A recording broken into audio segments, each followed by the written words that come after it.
Normally, we are competing for the attention of our audience.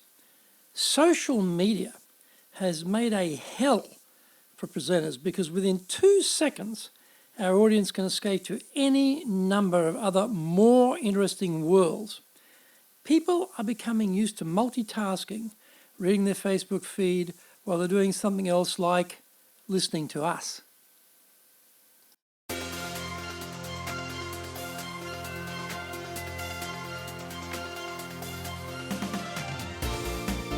Present Dojo! Ikimashou!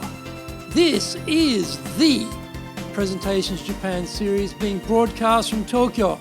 I'm your host, Dr. Greg Story, President of Dale Carnegie Training Japan.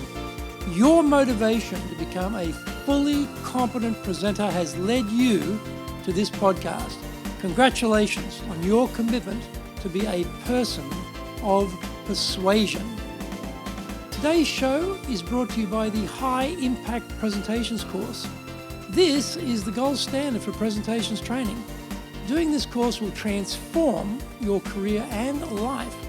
Persuasion power is the #1 business skill possessed by only the few. You will immediately become one of them.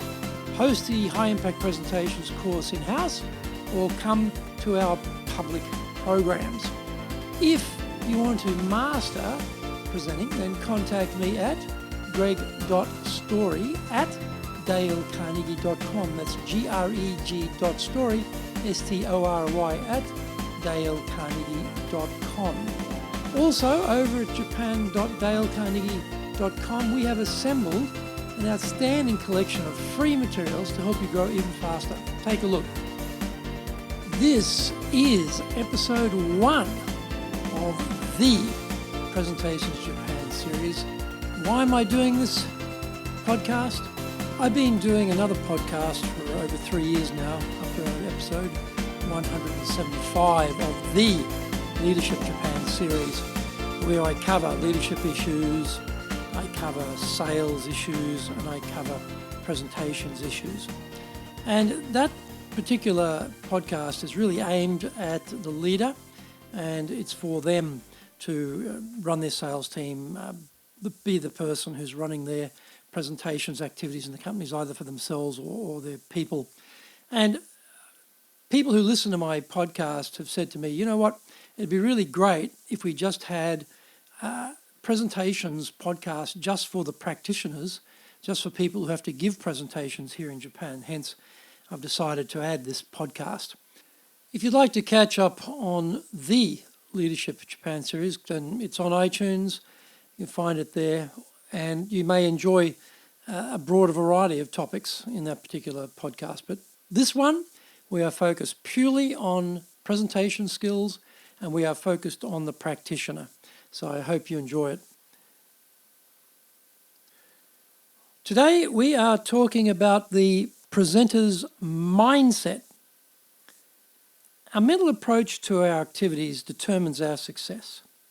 We know this in sports and in business, but when it comes to speaking in public, we somehow manage to forget this vital point.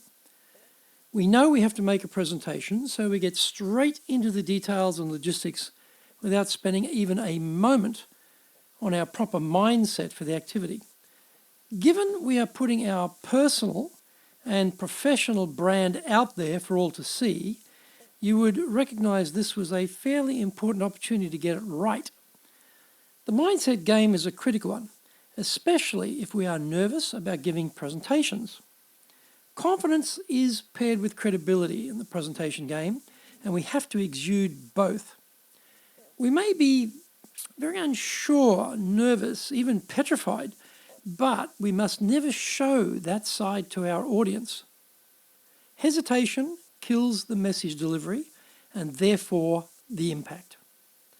Often we think that our wondrous content will carry the day, that we can be hopeless presenters, but somehow it won't matter. There are few subjects where we are the font of all knowledge and therefore everyone else has to put up with our ineptitude. Normally, we are competing for the attention of our audience.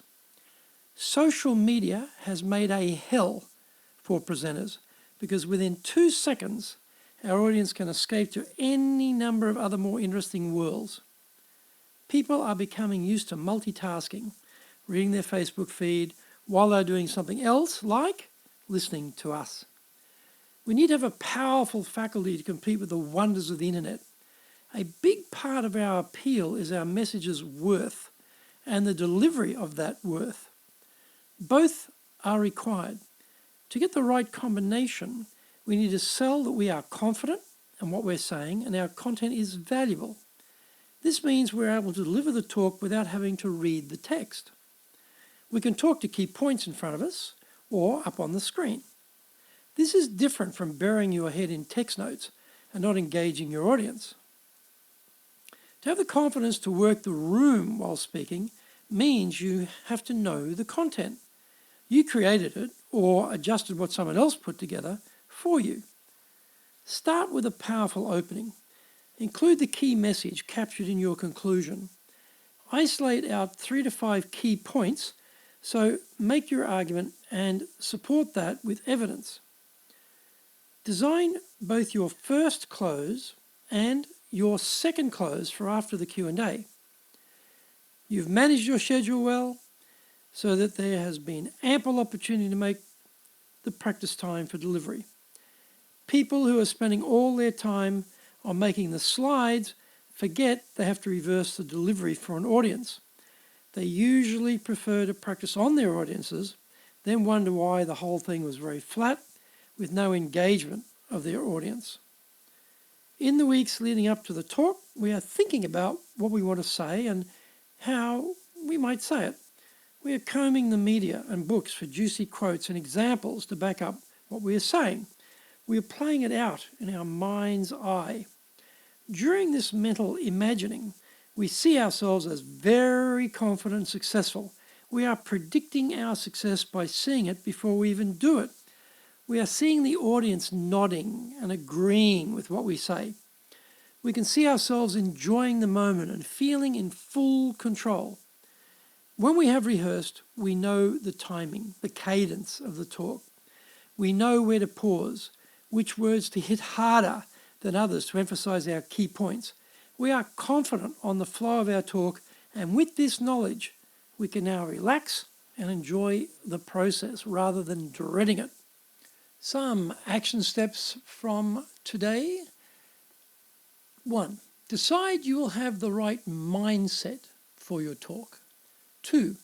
Understand your delivery is what makes your content work, not the other way around. 3.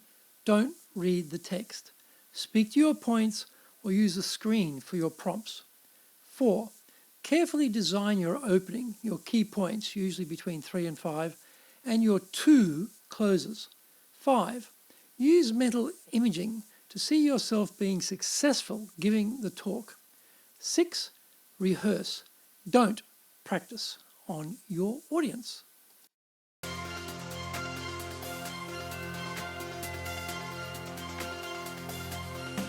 Thank you for joining the Presentations Japan series brought to you by the High Impact Presentations course.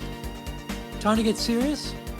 Then contact me at greg.story, greg.story @dalecarnegie.com. And also go across to japan.dalecarnegie.com for all the free goodies. We look forward to getting together with you again. Until then, be the best presenter you can be.